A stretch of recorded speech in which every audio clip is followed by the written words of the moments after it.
tong taon na to. Lakas ng tama kaya ginagawa nito. Isayad yata ate. Hoy! Hoy! Ang ginagawa mo dyan? Eto na, alam mo naman, nagsiselfie. Selfie? Para saan? Post ko sa social media ko. Ano yun? May social media, di mo alam? Ay, ang sarap. Ang aga-aga nandito ka? Hinga ka, tingnan mo. Parang kang baliw. Ang sarap ng walang kalaban. Ang kalaban? Walang kaaway. Wala ka namang kaaway ah. Walang kinaiinisan. Sino ba na? Higit sa lahat, walang violation. Sino? Sino walang violation? Eh ako! Ah. Malinis ang page ko. Nakita mo naman, no issue.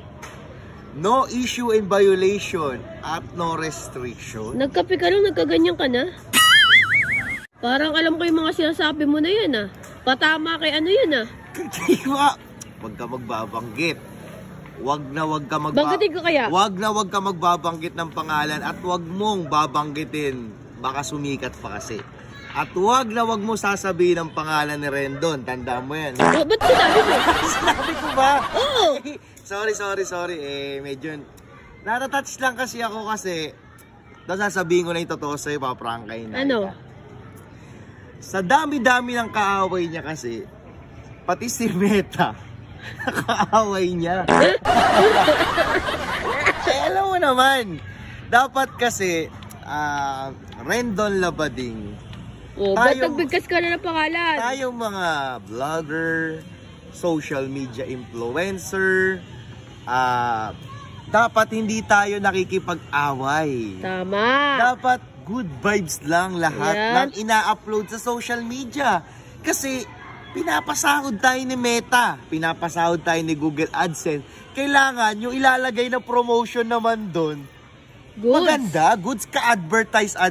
Hindi yung Coco Martin, puta kaya. Abala ka. Michael B, laos ka na. Nagrabe ka naman, sasabihan mo ng laos si Michael B. Oo nga. Hindi mo alam ang ginawa niyan mula umpisa. Tama. Kung paano niya pinasikat ang sarili niya sa tamang pamamaraan. Hindi pa laging issue. Oh, di ba? Hindi ko alam kung anong discarding ginagawa na ito ni Rendon. Kung marketing strategy ba yan, tactics ba yan, hook ba yan, or cloud chase. Alam mo, Rendon Labading, ginulantang ko rin yung buong mundo. Ginawa ko rin yung cloud chase na sinasabi mo. Actually, yung dalawang bata, kilala mo naman si Xbet Annalyn, di ba? Gumawa ko ng issue sa kanila na, kunwari pinapasahod ko sila na 100, di ba? Walang ilang buwan? Walang vlog? Walang vlog yan. Bakit? Bakit? Nanalokan na namin. Ha? Sahod nyo, 100? Ba't 100 lang? Ginulantang ko yung buong mundo. Pero kung nakita ko na may mali eh. May mali pala sa ginawa ko kasi nabash ako. Eh di ibig sabihin, tinigilan ko na ikaw, pinagpatuloy mo na palang pinagpatuloy. Hanggang saan nakalaban mo na si Meta. Dapat kasi, hindi kayo gumagawa ng mga ganyan. Kasi yung mga artist na yan, hindi mo alam kung anong ginagawa niya mga yan. Ano eh, hindi mo masisisi. Idol ko tong tao na to eh. Pero, ang galing mo kasi, dati siguro, nagagalingan ako sa iyo sa motivational speaker mo. Sobrang galing, sobrang solid mo ron, bro. Pero parang sumobra na eh. Sumobra na yung pagsasalita mo, imbis na makatulong ka, imbis na mag-motivate ka sa tao, dinadown mo na sila. Kumbaga parang ang dating nito, pwede mo naman sitahin. Pwede kang manita, pwede mong payuhan, tol, wag mong ida-down. Nasasabihin mo, lahat ng TV streaming, mga nagbabalita, laos na. Laos na talaga ang mainstream. Bakit? Tell us ano yung Hindi kasi ang mainstream matagal eh.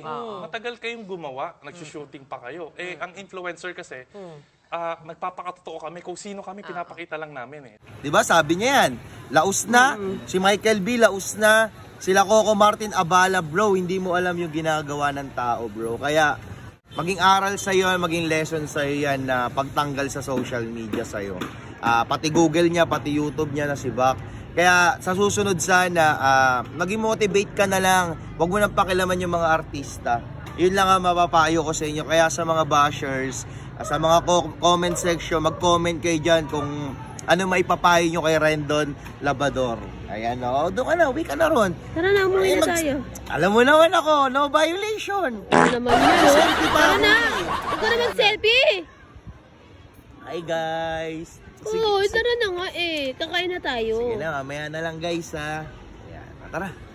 Ay, wala tayong violation, Oo, di ba? wala tayong violation. Ang sarap! Walang violation!